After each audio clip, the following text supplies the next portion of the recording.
Y eso fue el episodio 103. Maestro Noé, ¿qué le pareció esta experiencia chachalaquera? Me parece interesante y necesario hablar de todo esto y publicarlo. Y con esta profundidad de tocar todo el panorama general y específico también de la cuestión de lo que se está hablando, ¿no?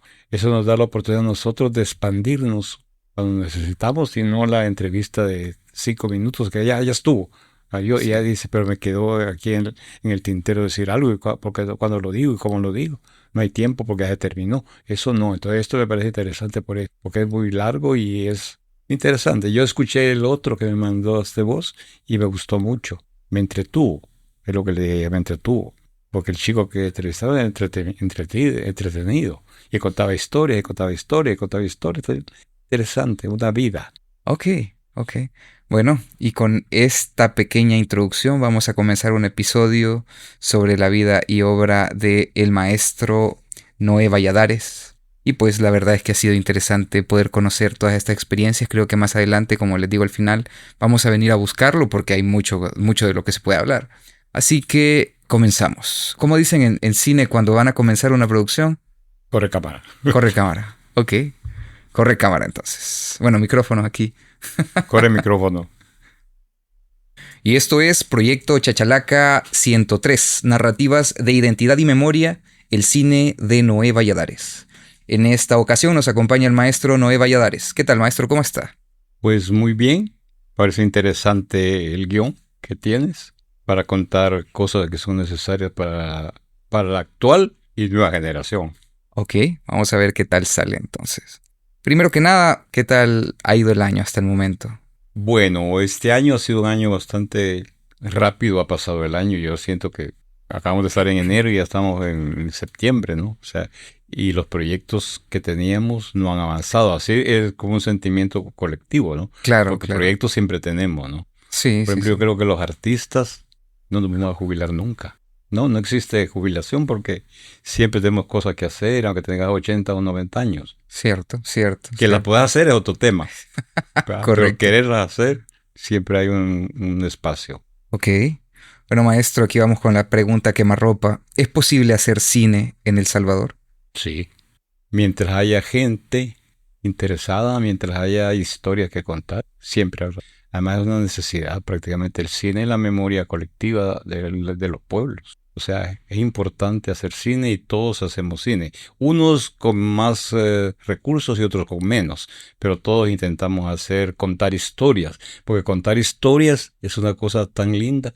A todo el mundo le gusta que le cuenten historias y a todo el mundo le gusta contar historias. Y el cine son historias. Es correcto. Bueno, vamos también con la pregunta de rigor. ¿Quién es Noé Valladares? Noé Valladares es una persona de occidente del país. Yo soy de Ataco. Y siempre que recuerdo mi pueblo, cuando yo era niño, me recuerdo cómo me impresionaba el pueblo por las condiciones, es un pueblo de montaña, un pueblo como abandonado, sentíamos nosotros cuando éramos niños, ¿no? Allá hasta las ciudades, nosotros aquí, ¿no? O sea, y ahora vemos que es turista, es turismo ahí mucho, muy fuerte, ¿no? Entonces, claro, un recuerdo bien interesante del pueblo que lo llevo en la memoria y muchas veces he hecho mis historias tienen que ver con eso también, con el recuerdo de mi infancia. Como sabes, toda obra artística de cualquier tipo, siempre hay algo del autor personal. Hay una amiga mía que es psiquiatra y me dice, el artista tenía un problema psicológico. Digo, ¿por qué? Porque el artista no puede contar las cosas como cualquier persona normal. Tiene que construir un intermediario, una obra de arte, ¿verdad? Porque la obra de arte es donde vos te reflejas y donde vos decís, esto quiero decir. No lo puedo decir de otra forma, más que así. Y esa es una cuestión que tenemos los artistas. Siempre hay artistas en todos los pueblos, por muy abandonados que sean, siempre hay artistas. Siempre hay algo que decirse. Sí. Perfecto. Bueno, ¿y cómo comenzó su gusto por el cine, maestro? Yo estudié artes. Yo estuve de mi pueblo, siempre partí de mi pueblo y hice un grupo de teatro en aquel tiempo, hace años. Y ese grupo de teatro montamos una obra en un festival de cine que montaba el Ministerio de Educación. que hay como certamen de cine educativo, sí, educativo se llamaba, eh, para estudiantes. Entonces nosotros nos metimos como instituto de Ataco con una obra, pequeña obra que nos mantieron ellos mismos, ¿no? Me acuerdo perfectamente qué obra era, que se llama Cuento a la hora de acostarse, de Sean O'Case, un irlandés, que ahora después que he leído la obra me doy cuenta de lo que significaba esa obra, ¿verdad? Porque es una cuestión que tiene que ver con la religión, porque pues sí, Irlanda tiene problemas religiosos entre El protestantismo y los protestantismo católicos, sí. entonces en esa obra eso se montaba, pero en ese tiempo nosotros lo hicimos como intuitivamente y la presentamos en Aguachapán, que era el próximo pueblo, y después de Aguachapán a Santana, y de Santana venimos para San Salvador. Y en San Salvador, en el Teatro Nacional, presentamos nuestra obra de allá del pueblo, y yo quedé como primer actor. Tendría 17 años, 18 años. Entonces me dieron el premio primer actor del certamen. Entonces ese premio también tenía la posibilidad de entrar a la Escuela de Artes, en el Centro Nacional de Artes, el CENAR. Entonces entré al CENAR y estuve ahí estudiando durante 3 años. Y luego pues hice un grupo de teatro con unos amigos, hicimos 2 obras de teatro. Fuimos a México, a Nicaragua, bueno, fuimos a presentar la obra en diferentes lugares y luego, pues, siempre me gustó el cine, siempre me gustó el arte. Ya vengo del teatro directamente, ¿no? Entonces estudié dirección de arte también en Europa. Me fui a España, en España me metí a cuestiones de cine independiente. Y ahí trabajé con algunos amigos y ahí aprendí más y dije, bueno, qué interesante. Y luego alguien me dijo, vámonos a Centroamérica. Ahí está la guerra y hay posibilidad de hacer cine de guerra. Yo dije, qué interesante, me voy a Centroamérica.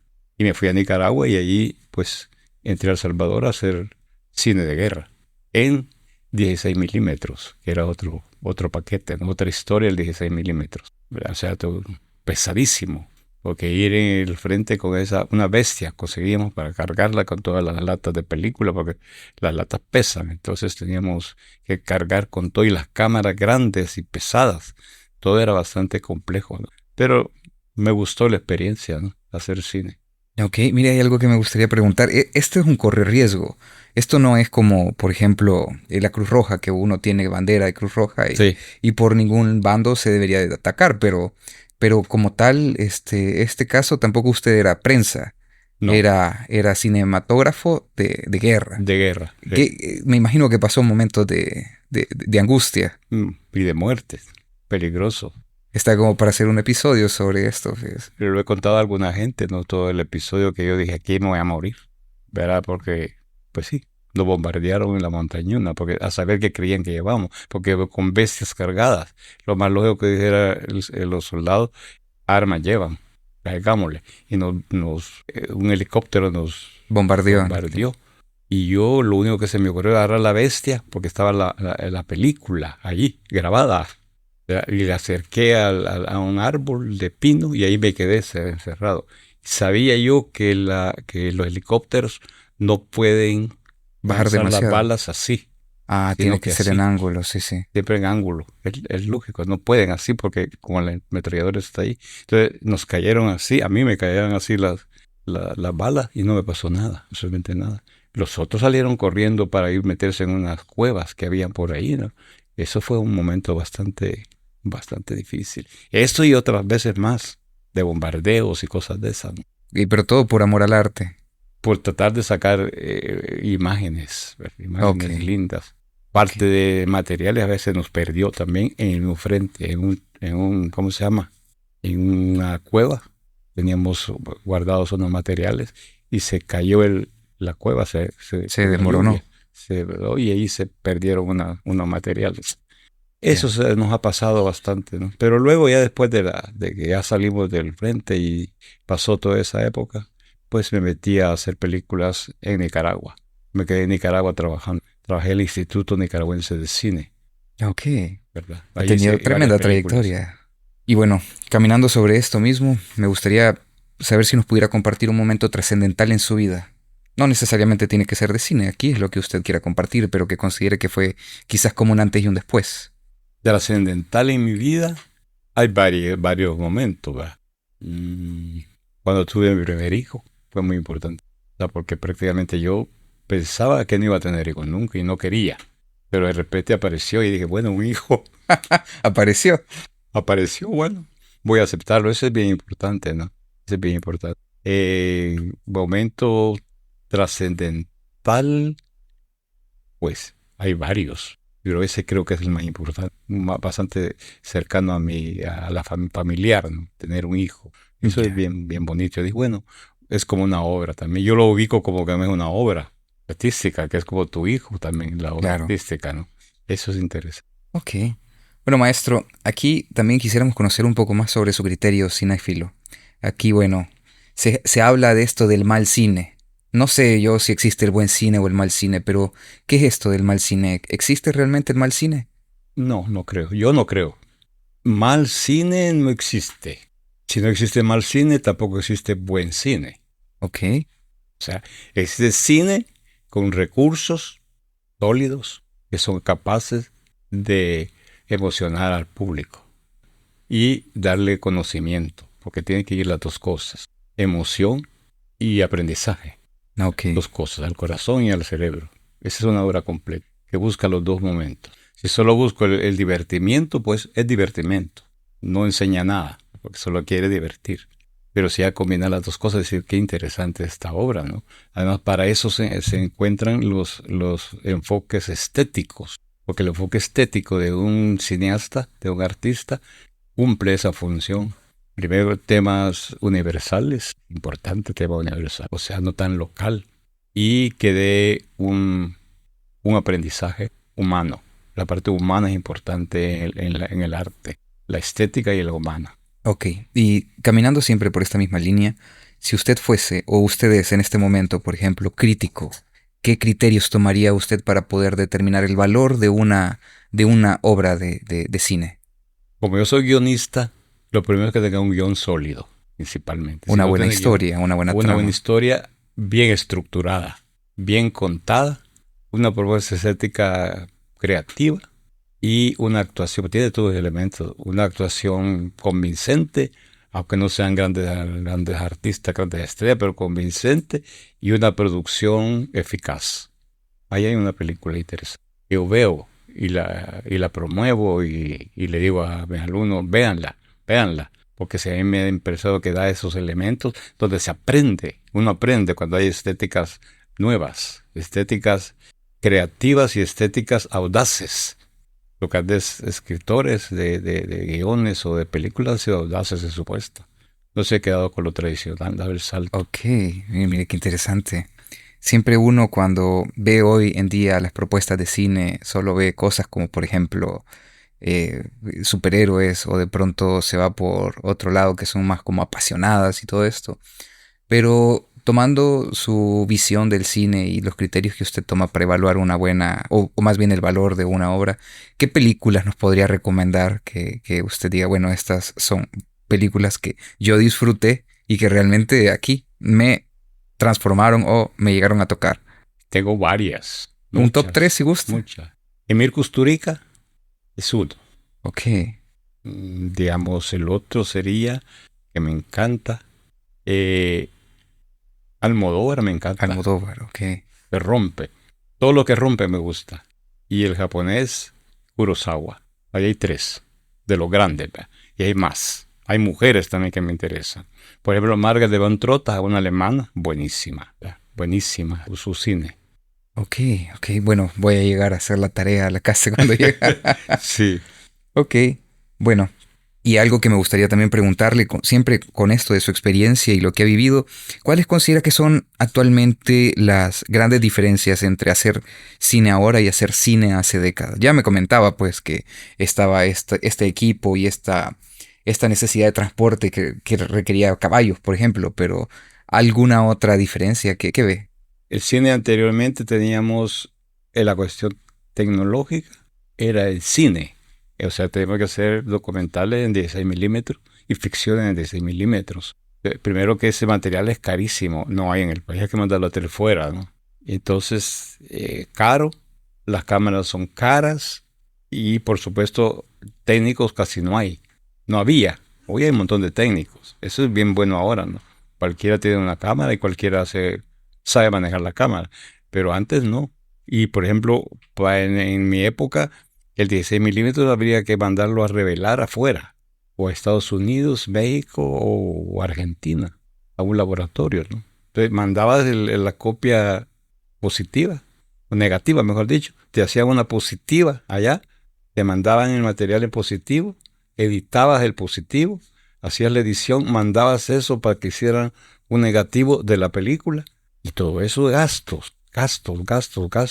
Eso nos coartaba, ¿no? Pero sin embargo, gente hizo películas. Por ejemplo, yo conozco uno de los cineastas más importantes del país, que es David Calderón.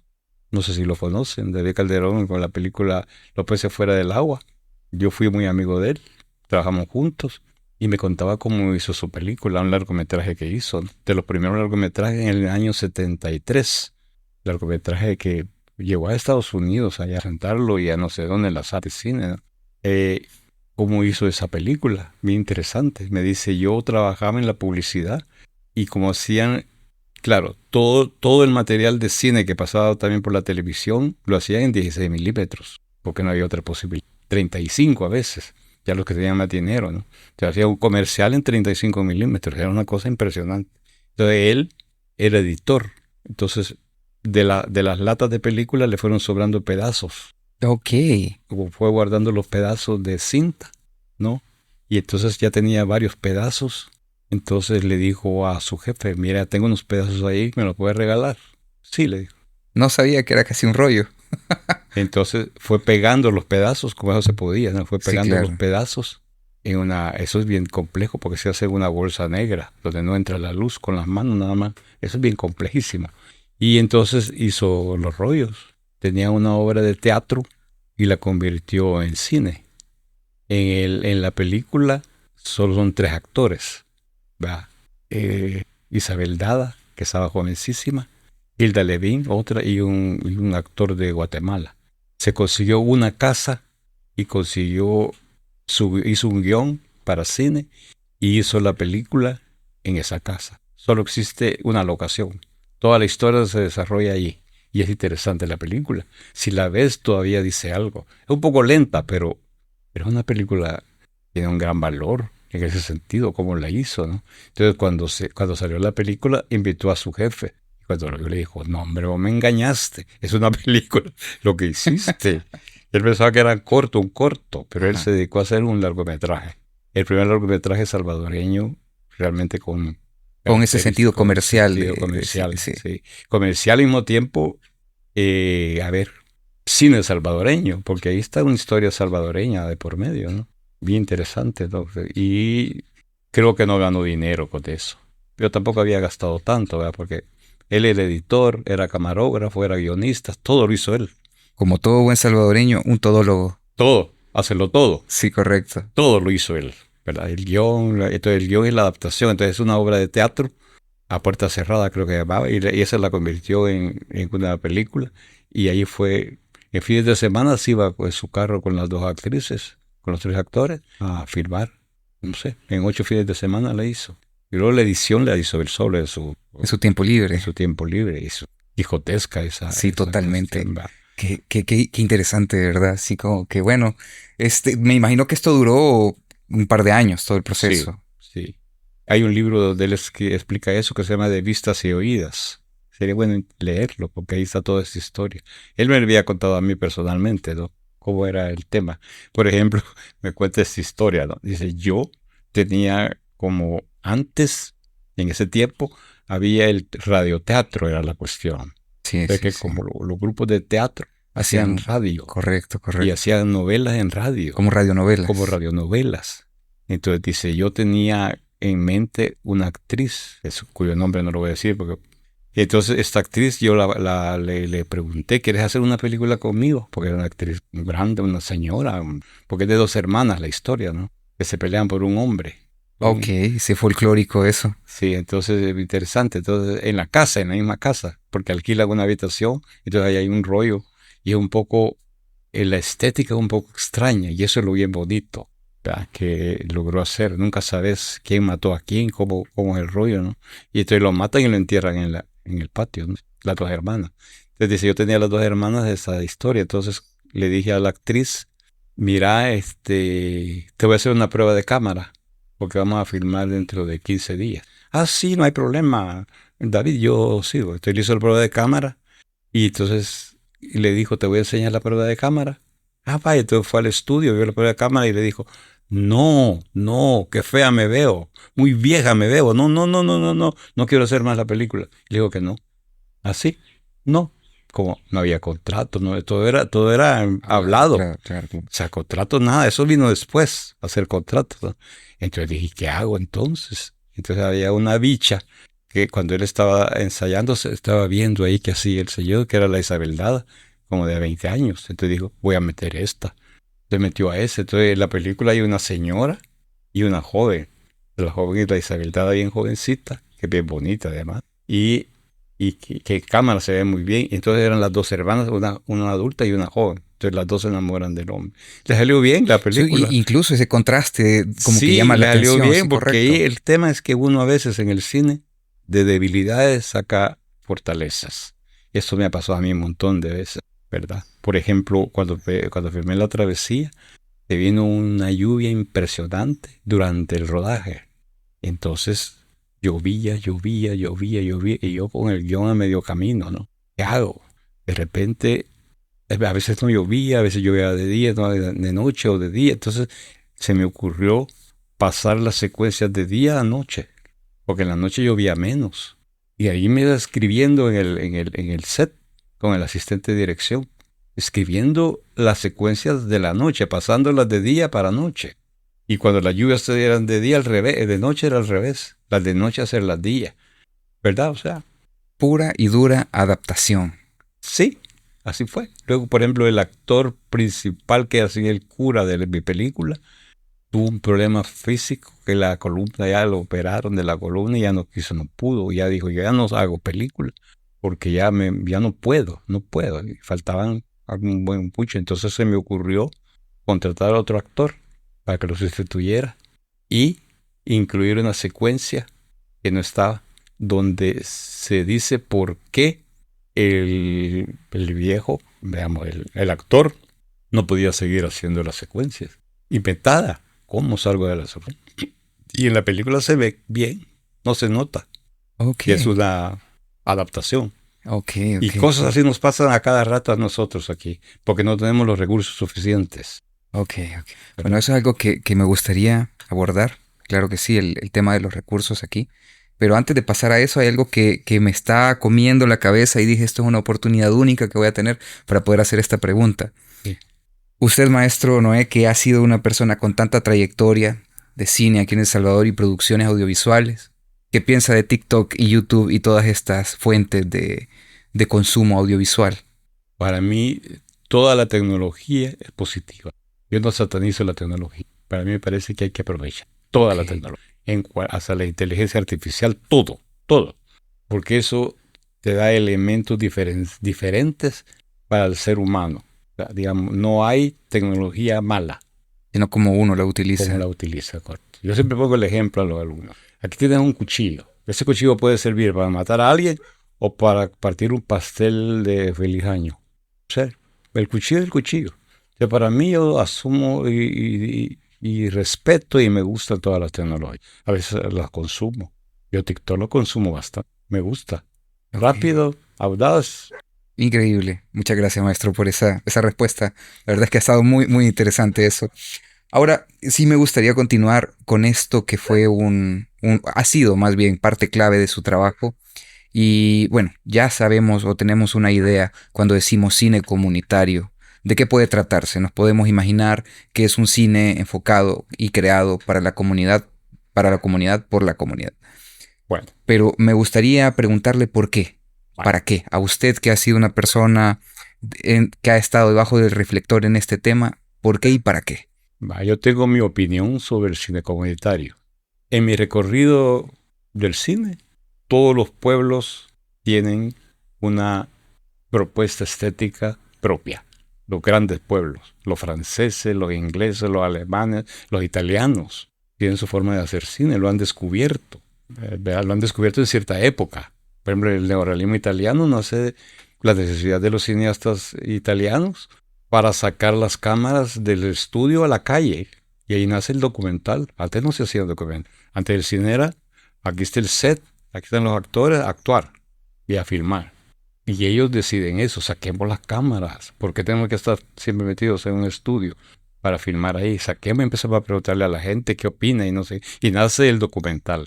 Y de ahí viene el neorrealismo italiano, que es el movimiento que nos invade a nosotros, probablemente en Italia, en todos los países donde vienen los italianos. Y después de la Segunda Guerra Mundial, y implementan esa estética. Empieza a hacer gente a hacer documentales aquí. Y ahora los documentales son Sí, un gran esfuerzo, digamos, de los cineastas. Entonces, correcto. todos los pueblos tienen su forma estética. Los franceses, la estética francesa es única, es lindísima. Cómo mezclan la cuestión del, ¿cómo se llama? El cine, ¿cómo es que le llaman? Cine francés. Mezclan la literatura con la actuación, con el guión, con la puesta en escena, todo. Una mezcla. Incluso en Norteamérica tiene su cine también, ¿no? O sea, ahí no hay que desmerecer también cómo han hecho una gran industria del cine, ¿no? Desde Ahora, los hermanos Lumière, creo, me sí, parece. Sí, de los hermanos Lumière comenzaron, sí. pues de la historia del cine, ¿no? Y ya no se dice los ingleses o los alemanes, o los japoneses incluso, o los iraníes, que ya cuando ves el cine iraní tiene un montón de años de estar, y ahí están los grandes directores del cine iraní, ¿no? O sea, Ok. ¿me entiendes? O sea, todos los pueblos, lo que pasa es que aquí solo conocemos mucho. Entonces aquí la gente dice, cuando ves cine, dice Hollywood. Cine igual a Hollywood. Es No un es error, cierto. es un error. Hollywood es una forma de hacer cine, pero hay miles de más y más interesantes. Entonces, tomando en cuenta todo ese elemento, yo digo, bueno, entonces hay que hacer estética propia en Centroamérica y en El Salvador. ¿Cómo? Dando herramientas de cine a la gente, para que la gente se exprese. Y ahí nace el cine comunitario. Le doy herramientas a quien no tiene, para que me diga cómo mira su realidad. Y esa experiencia a mí me llena mucho porque he visto los resultados. Es increíble cómo un campesino le enseñas a usar una cámara y le das la cámara y le dice, vaya a filmarme no sé qué. Y se va y cuando lo ve dice, yo no pondría la cámara ahí. Él la pone ahí porque desde ahí mira su realidad. Porque no es la misma realidad de un campesino que la mía. Donde él pone la cámara, yo no la pondría. Y a él le funciona. O ponerla ahí. ¿Verdad? Yo tengo varios ejemplos que he visto en ese esfuerzo de cine comunitario. Entonces, cine comunitario es construir colectivamente en el país o en los países nuestros una estética propia, una forma de contar nuestras historias desde nosotros mismos. Porque el problema grande de todo el cine norteamericano principalmente es que ha, como ha influenciado la mente de las personas y ya no miran más. Yo a veces tengo escuela donde voy que los alumnos tienen referencia del cine y sus guiones como lo que han visto en la televisión, ¿no? Entonces, ¿y por qué no buscan otra forma de decir las cosas? El cine comunitario tiene esta función. Y nosotros, por ejemplo, yo he trabajado, actualmente tenemos un control de cuántas personas han pasado por la escuela de cine comunitario, más de 400 de Centroamérica. De esas 400 hay otros que ya son cineastas, ya se dedican a eso, en Guatemala, en Nicaragua, en México, aquí, por ejemplo. Por ejemplo, Chimbolo, que es una agencia, ese Chimbolo Studios, sí. salió de la escuela. Muchachos de estudiar con esa mentalidad del cine comunitario. Y ahí se descubrió, bueno, eso se puede hacer. Entonces, ese es el objetivo del cine comunitario. Ok, qué interesante, la verdad. Eso de incluso hasta colocar la cámara en posiciones que usted no lo haría como un profesional del film, demuestra también que es una visión completamente diferente, es una construcción completamente diferente, porque yo puedo entender que la producción de cine viene dada por lo que hemos vivido, por cómo percibimos el mundo, por lo que hemos consumido, por ejemplo, en literatura, hemos escuchado en música. Así lo leí una vez en un libro que se llama sobre la fotografía de Susan Sontag, que habla precisamente de que para poder hacer o presentar una obra, ya sea fotografía o filme, hay que consumir cualquier otra cosa, no necesariamente y únicamente cine o Sí. fotografía. Hay que aprovecharse de las otras artes. Sí, eso generalmente. Y fíjate que Y los jóvenes dicen, empiezan a ver cuando dicen, ya te doy la cámara, hacen filmaciones un poco feas, un poco, no feas, sino un poco enfocadas, pero es su forma de, van preparar, ahí está la formación, ¿no? No, así no, tienes que buscar los planos, etcétera, etcétera, la luz, tener que tener cuidado, la luz, etcétera, le das elemento y dice, pues fíjate que ahora que veo la televisión le veo diferente, porque yo digo, yo sé hacer eso, ya no la alucina, el cine green, Ya no se deslumbra. ya no se deslumbra porque ya él tiene conocimiento. Y eso es democracia también. Ok, qué interesante. Y con esta misma experiencia del cine comunitario me imagino que usted contrasta, digamos que esta situación de actores profesionales con actores de comunidad. ¿Hay alguna, digamos que En alguna... actores, Sí, la experiencia que tengo en la travesía hice eso. Me gustaba, ¿no? Por ejemplo, la gente, toda la gente que trabajó conmigo en la travesía, los que hacían de migrantes, todos tenían experiencia de migrantes. Todos. Entonces a él yo les preguntaba, mira, ¿y en el albergue donde estaban, cómo comían? Ah, nosotros comíamos así. ¿Cómo dormían? Dormíamos así. ¿Y qué hacían durante el tiempo? Hacía, pues eso vamos a hacer. Ellos me dieron los elementos para poder hacer el montaje de la puesta en escena. Claro, yo la mejoré, ¿vea? Con la luz y todo ese rollo, pero ellos me dieron los elementos. Y los profesionales era en el sentido que ellos iban a tener bajo sus espaldas el peso de la narrativa, porque no le voy a dar a un joven que actor, digamos, que le gusta actuar en su comunidad, le voy a dar un papel protagónico todavía, ¿no? No, a menos que estudie, porque el peso de una dramaturgia bien escrita no es tan fácil. Incluso los actores profesionales a veces tambalean, ¿no? Que no se pueden el texto, llegan a set y no saben el texto y yo, ¿cómo es posible? Si vos sos profesional, no te puedes el guión, no te puedes el texto, el diálogo. Es que no me quedó chance porque estaba estudiando. No, no, no, vos sos actor y tenés un compromiso conmigo y has firmado un convenio. O sea, no me vengas con esas cosas, como que fuera el joven de la comunidad. ¿Me entiendes? Que todavía quiero trabajar la tierra y por eso no se aprendió el texto. O sea, no, hay que exigir. Y ahí viene la parte 2 de la industria del cine en El Salvador. Escuelas de formación, que es la parte que yo creo que se necesita. No hay escuela de fotografía. Si un joven quiere ser fotógrafo, decide dónde va a estudiar.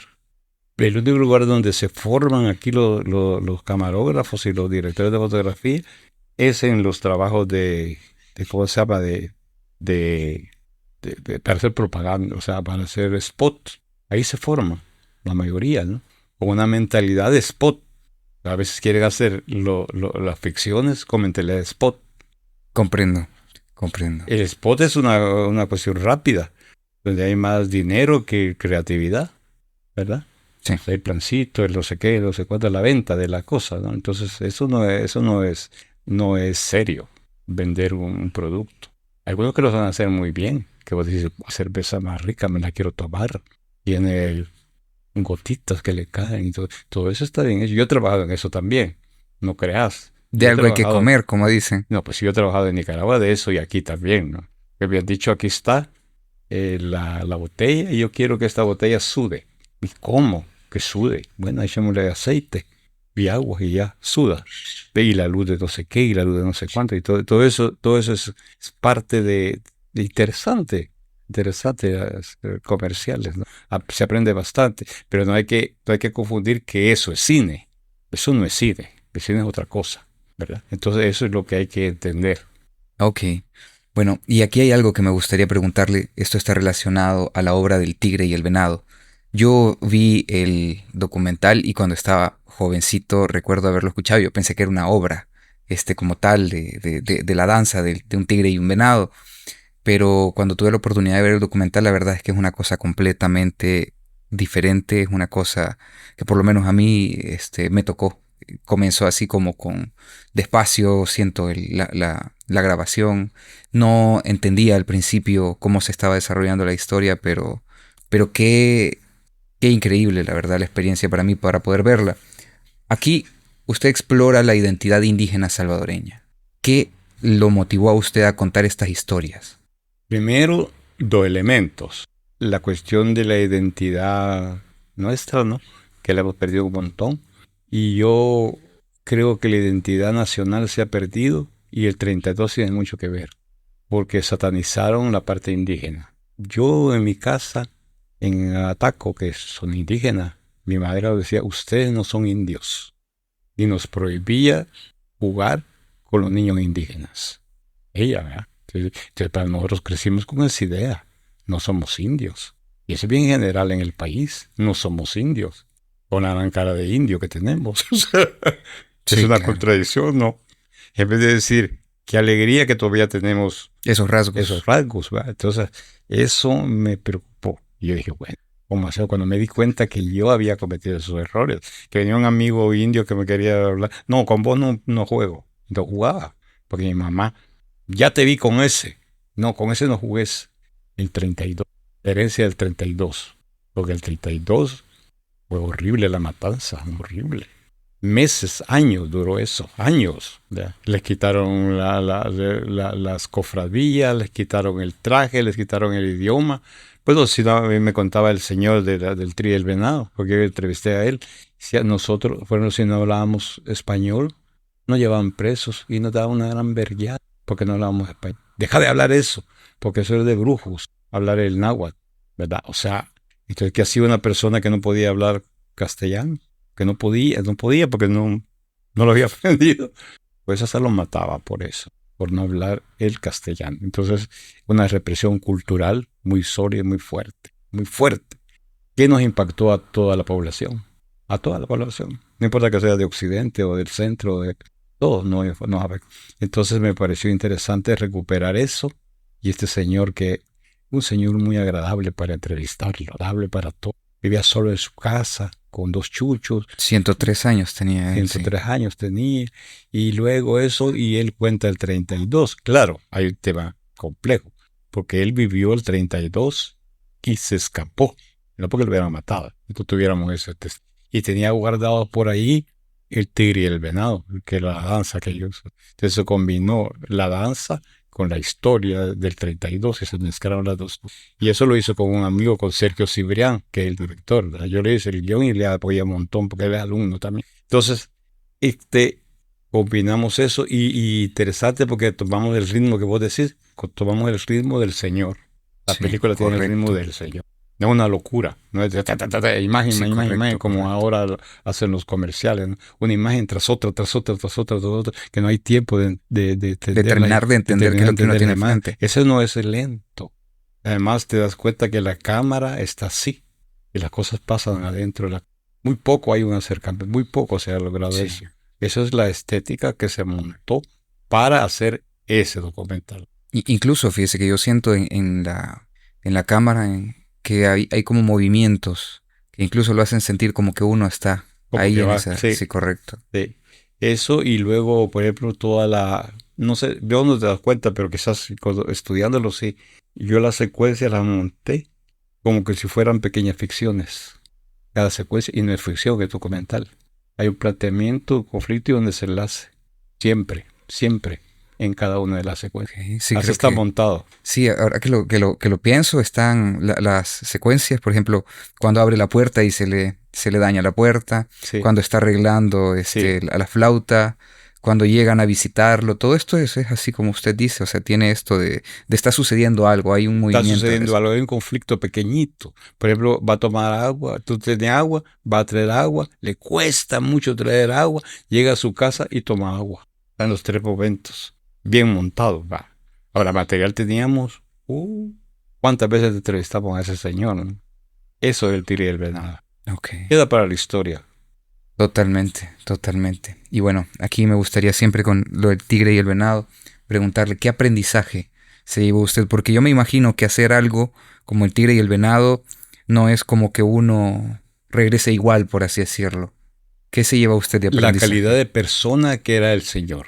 Increíble ese señor. Filósofo, platicador, histórico. Qué cosa más linda. Un ser humano completo. Él, platicar con él, era lindísimo. Lástima que se murió, pero tan viejo que estaba. Eso aprendizaje de cómo una persona, además también es interesante de él.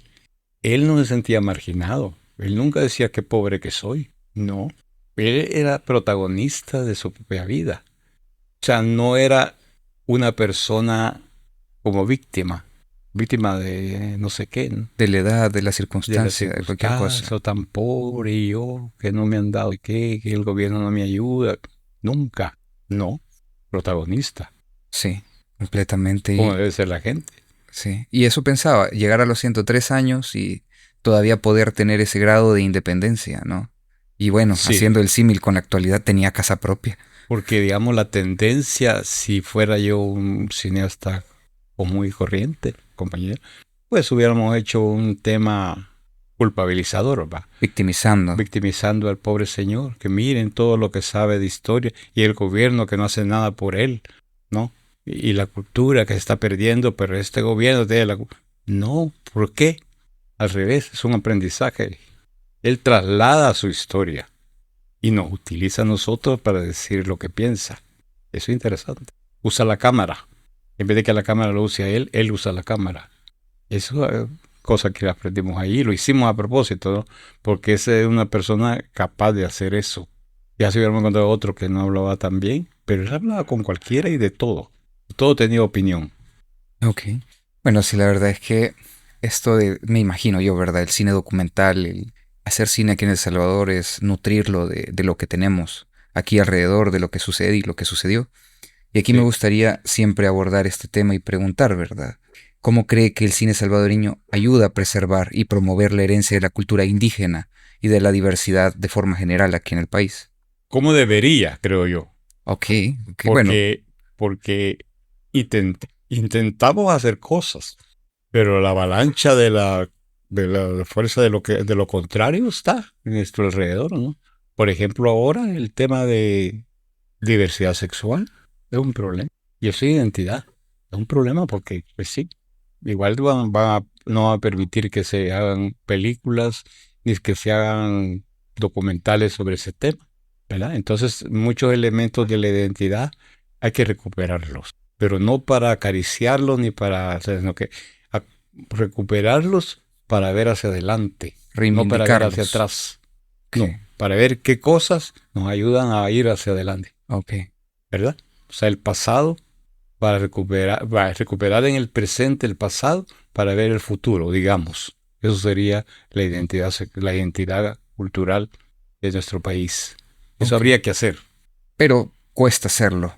Cuesta porque tiene que haber voluntad política de los gobiernos, todas las instancias y estructuras que eh, están para eso.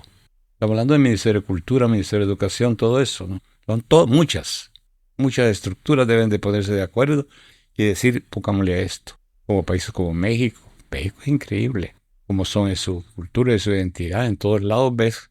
Nicaragua, yo cuando viví en Nicaragua, a mí me parece impresionante que, por ejemplo, en una discoteca, cuando estaba más joven, iba a discoteca yo, y a medianoche, concurso de baile folclórico, 8 parejas bailando al folclórico, un premio para el mejor bailarín. Yo digo, eso en El Salvador imposible. En una discoteca, fíjate. ¿Quién no puede bailar en Nicaragua la música folclórica? Todo el mundo. Todo el mundo puede, que es como parte del ser. Yo soy nicaragüense, y así lo demuestro. Con la Ok. marimbita y el baile y todo, y bailan en cualquier lado, allí, en cualquier lado.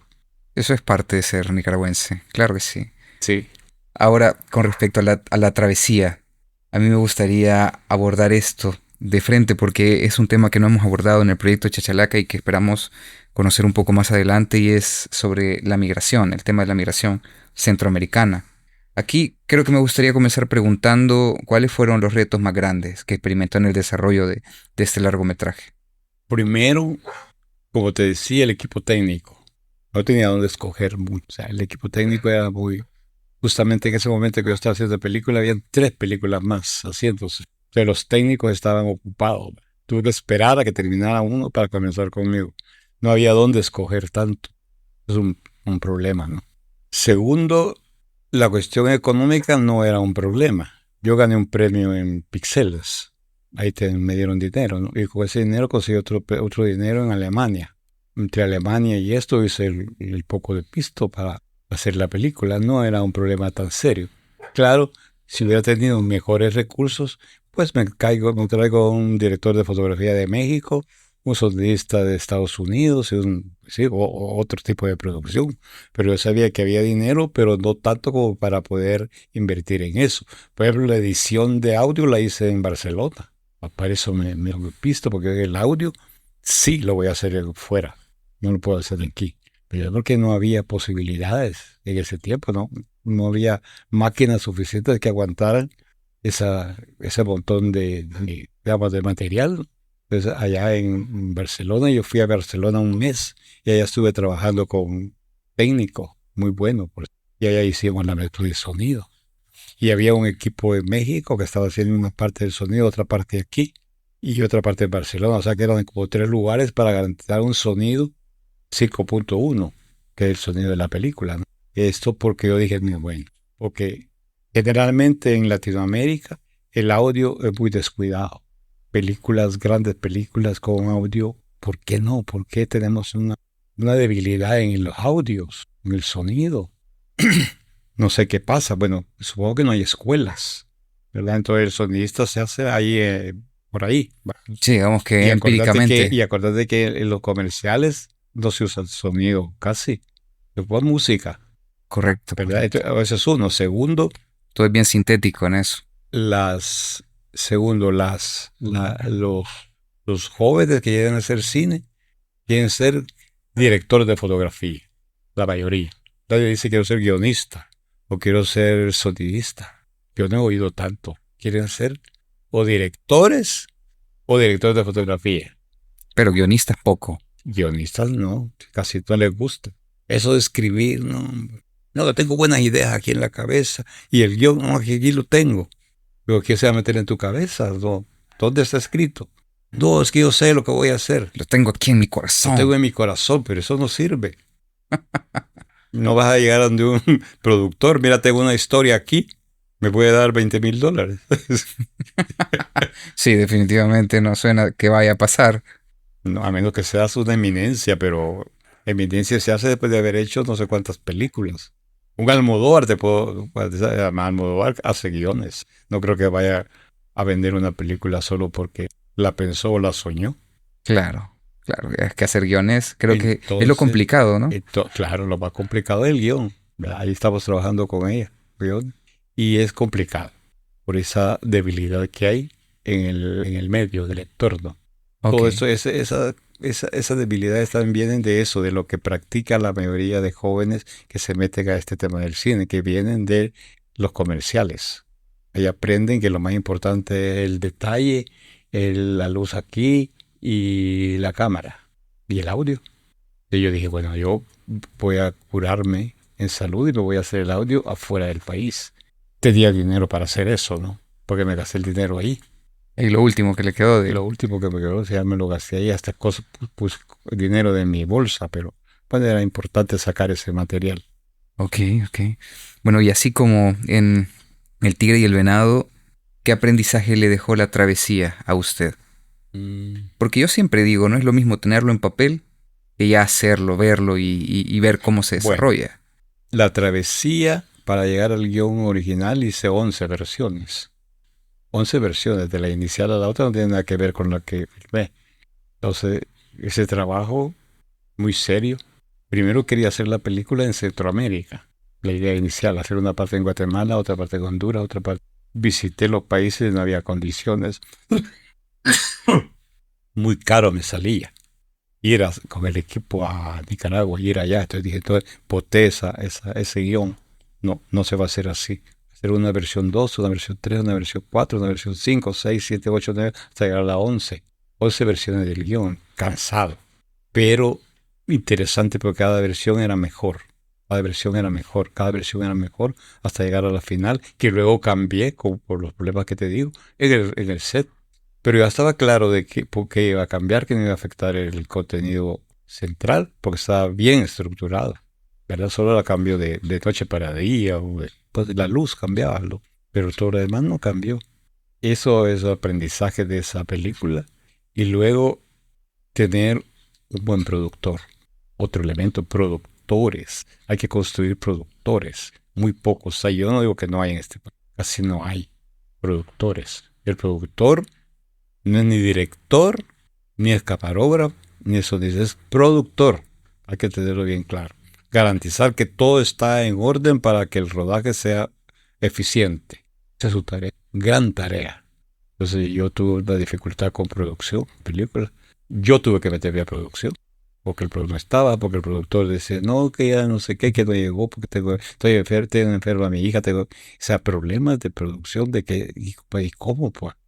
Porque a veces el productor cree que te está haciendo un favor a vos, porque se siente más, Como más menos, importante en la menos, sí, jerarquía laboral. en la garantía laboral. Además quieren ganar bastante. Y pues sí, vamos haciéndolo con lo que hay. Hay que construir productores también.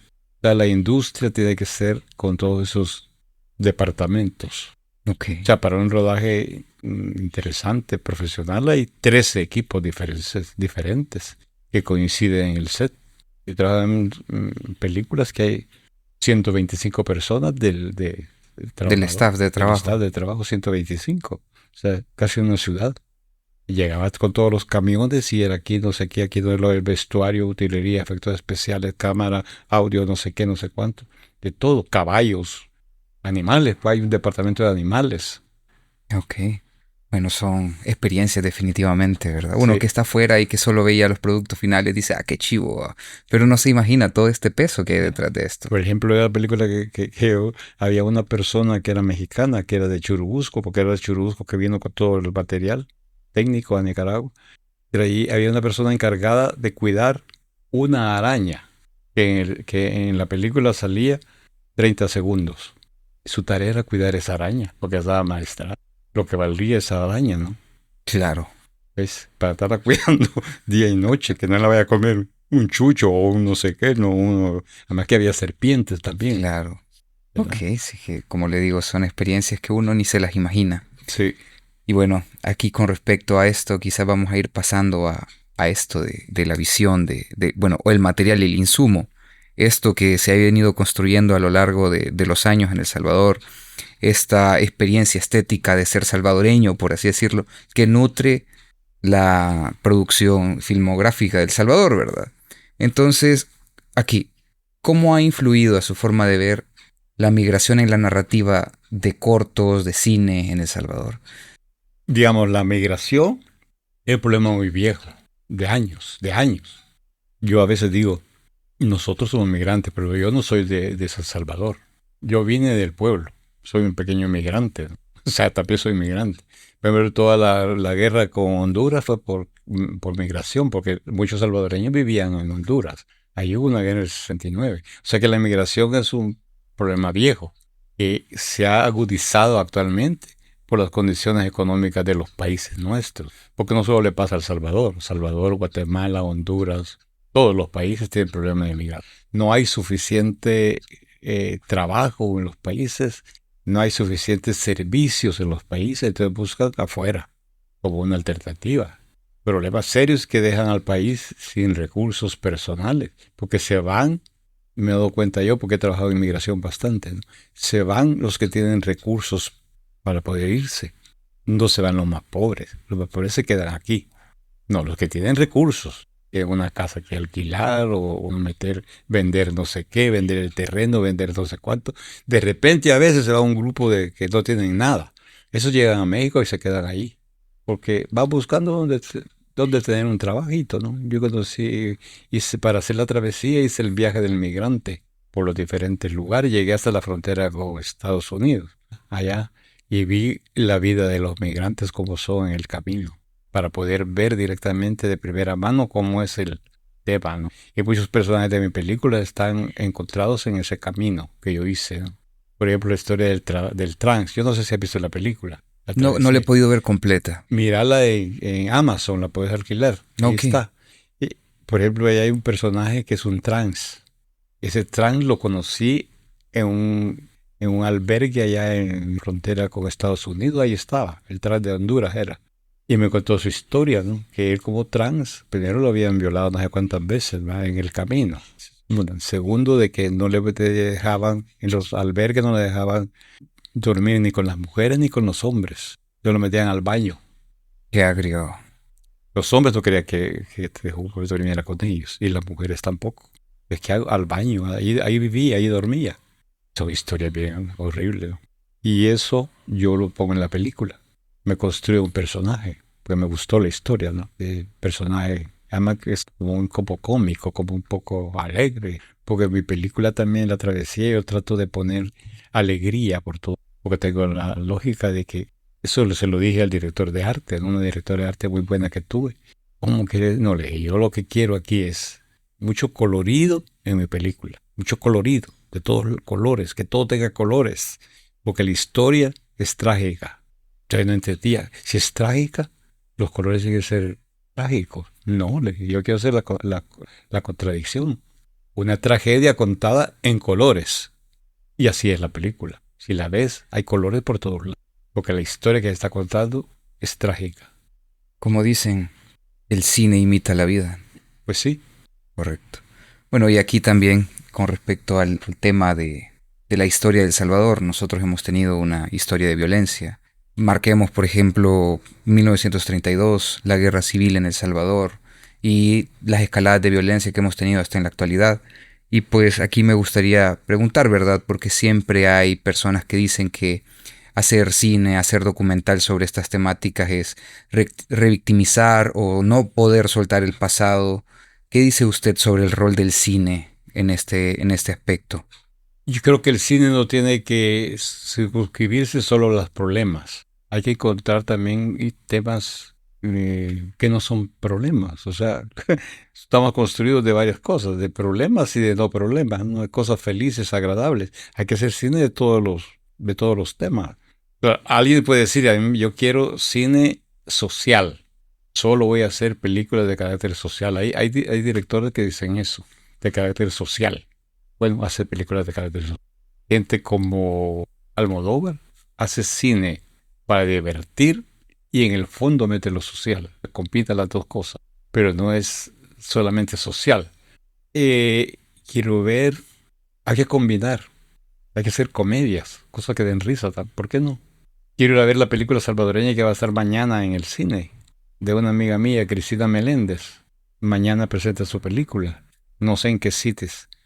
Película salvadoreña. Ella es una cineasta muy interesante, ¿no? Hizo una película hace unos años y le fue muy bien. Ella me contó, porque es amiga mía, de que había recuperado del cine la inversión. Y eso Cuesta. pues, ella lo logró. La película estuvo más de un mes en cartelera. Y era comedia. Era comedia, sí. ¿Qué película Era de era? reír. Es que no me acuerdo cómo se llama. Cristina Meléndez. Menéndez, no sé cómo se película. Ya le vamos a pedir a producción que nos tire Sí, ahí. que nos diga cómo se llama la película. La Rebúsqueda. Ella ahora tiene una película en cartelera que va mañana en estreno. Voy a ir a verla, a ver qué tal está, porque me gustó su cine. Algunos cineastas de aquí dijeron que era una cosa que no servía, que era mal cine. Ok. Mire que aquí pasa algo, ¿verdad? Y siempre se dice, ¿verdad? El primer enemigo de un salvadoreño es otro salvadoreño. Sí. Y ahí lo dijeron públicamente, es lo peor. Gente de peso, ¿no? Cineastas. Yo digo, no, nunca es tarde. Esa es la película de mañana. Hay que verla. Es una comedia. Que le gustan las comedias. Y siempre actúa ella. Es la productora, es la que el pisto y es actriz. Entonces es un esfuerzo. Yo cuando ella la propuse también para el premio platino, porque yo soy de premio platino, ¿no? Entonces la propuse a ella, me gradué gracias a ella porque la gente me ha hecho muchas malas, los cineastas salvadoreños me han hecho muchas malas. Ahí está el tema de que una forma de ver, no era el mensaje, ¿verdad? Sí, Una completamente. chica que viene a El Salvador a recuperar como una herencia y se encuentra con varios amigos y va a visitar a un novio de por acá, a otro novio de por allá, y son los diferentes novios que tienen diferentes partes del país y vamos conociendo el país con ella Ok. y lo que hace cada uno y es lindo porque te da risa La rebúsqueda. la rebúsqueda, Ok. sí, Ok, voy a ir a dar la vuelta por ahí entonces para sí. Nunca es tarde la de la de mañana. mañana. Sí, Sí. sí, sí. Bueno, maestro, y quizás vamos a ir terminando este episodio. Hay unas últimas preguntas que me gustaría hacer. ¿Cómo ve el futuro del cine en El Salvador? ¿Qué pasos cree que deberíamos de tomar para poder impulsar un poco más la industria? Yo trabajé en Nicaragua durante 10 años en el Instituto de Cine Nicaragüense. Increíble que el Instituto de Cine Nicaragüense tenía todos los años un largometraje en coproducción con Inglaterra, con Francia, con Estados Unidos, con México, con España, todo. Siempre había películas, largometrajes. Yo trabajé en 3 de ellas, con grandes actores. De aquel tiempo, Victoria Abril, Ángela Molina, bueno, hasta gringos, cuando hicieron Walker. Ed Harris, ese actor famoso, él hizo Ed Harris allá, que era muy amigo mío, hablaba español muy bien, le encantaba todo ese rollo, convivir con ellos. Y vinieron a Nicaragua a hacer la película. O Sandino, la película Sandino, ¿no? Que yo trabajé como asistente de dirección de Sandino, de Miguel Itín, un chileno, que hizo el guión, hizo la película. Con Victoria Abril y Ángela Molina, ¿no? O sea, la historia de Sandino, pues, no le fue muy bien a nivel de dinero porque no recuperó. En España no la acogieron muy bien. Eso. Entonces, ¿qué es lo que quiere decir? Que cuando se quiere, pero el gobierno montó un instituto, el gobierno. Montó gente, dio gente ahí para que hicieran todo ese tema de producción, para buscar fondos afuera. Y venía todo el dinero para hacer las películas en Nicaragua. Es un ejemplo claro de que se puede hacer, ¿no? Entonces la gente, como no habían escuelas, la gente aprendimos todos, yo ahí aprendimos en la práctica, trabajando en las películas, ¿verdad? Entonces, si aquí hubiera producción por lo menos, o hubiera escuelas, que es otro tema que hemos discutido con algunos cineastas, qué importante, antes si primero las escuelas y después la producción, o primero la producción y después las escuelas. Cualquiera de las dos, o las dos al mismo tiempo, ¿no? Eso, porque las escuelas de cine actuales solo hay en Argentina, en Cuba y en México. Bueno, en Costa Rica hay algo, pero no es la Universidad de Cine, no es en la Veritas, creo que se llama, en la Universidad de Costa Rica, que tiene algo de cine. Pero te digo que estudiar cine realmente van a esos países. Y los que han ido de El Salvador han regresado y no han podido hacer cine. Una tragedia porque van, pero cuando vienen no hacen cine porque no hay recursos suficientes, porque no hay una política cinematográfica, porque no hay ley de cine. Hay que hacer la ley de cine, eso definitivamente. ¿Quiénes la van a hacer? Los cineastas. Tenemos que hacerla. Hemos estado en ese esfuerzo durante años, pero no hemos logrado nada, ¿no? Ok. Bueno, ¿y algo en lo que usted esté trabajando actualmente? Estoy trabajando 2 proyectos. Uno que estoy terminando, ya estoy en la música de la película, que se llama Encuentros. Es una película, un largometraje de 2 horas y media. Y lo estoy haciendo junto con Fabricio Cibrián, de Chibolo Film. Me han aliado con ellos, ¿verdad? Solo que ahora no está, pero la película va caminando. La música la está haciendo un músico de Guatemala, que es salvadoreño y vive allá. Muy buena música. Y ando buscando recursos para hacer la otra parte que me queda, que es el audio. Y no voy a tener que ir a Barcelona otra vez, ¿no? El audio y la corrección de color. Y ahí termina la película. Ya está terminada toda la edición. Solo falta la postproducción. Eso es uno. Y segundo, el año pasado me gané una subvención para hacer otra película en Ibermedia, que es un fondo para películas. Es un guión mío, un largometraje, que estoy trabajando actualmente toda la parte de guión, porque el dinero que me van a dar, que todavía no me lo han dado, va a servir para eso, para elaborar un guión solamente. Y en eso estoy Ok. terminando la película y haciendo. Estamos así como un par de... ¿Qué sería? ¿El próximo año tal vez vemos algo? Yo esperaría que si logro conseguir eso, que tardará un mes, a principios del otro año, vamos a ver Encuentro. Ok. Ok. Y lo que podemos hacer es que si hacemos una presentación cuando venga Fabricio, que venga el otro mes, pues va a hacer una presentación y te invitamos. Sí, con gusto voy. Es un corte grueso todavía, pero está bastante avanzado. Ok, ok. Esa terminología no me la podía de corte grueso. Está interesante. Ahora, aquí me gustaría hacerle una pregunta así abierta. Si tuviera los recursos necesarios, ¿qué tipo de proyecto cinematográfico le gustaría realizar? Algo así con que usted, esto me gustaría, yo sueño con esto. ¿De producción o de películas o cómo? ¿O de qué? Pues sí, una producción cinematográfica ¿Producción completa. cinematográfica? El 32. Me apasiona el tema. De hecho, tengo un guión ya elaborado que lo hice con un cubano por los del frente. Me dieron a mí y a un cubano para que hiciéramos un guión, nos pagaron bastante dinero para elaborar un guión, porque ellos iban a hacer la película. Y nos quedamos con el guión. Nunca hubo película, porque no consiguieron los fondos para hacer la película, Para poder hacer la película. solo para el guión. Por lo menos ahí está el guión. En el futuro tal vez voy a hacer. Ese me gustaría hacer. Ese. Y prácticamente el guión que estoy elaborando, que estoy haciendo de lo que me gané, me gustaría hacerlo también. Bueno, ahí hay que buscar el pisto. Claro. Buscar. A ver quién. Ok. Bueno, maestro, y con esta película, con esta pregunta vamos a terminar. ¿Hay algo que le gustaría compartir a todas las personas que nos están escuchando sobre hacer cine en El Salvador? Primero, que si está comenzando a hacer cine, que sepa que el camino es pedregoso, pero que no se desanimen.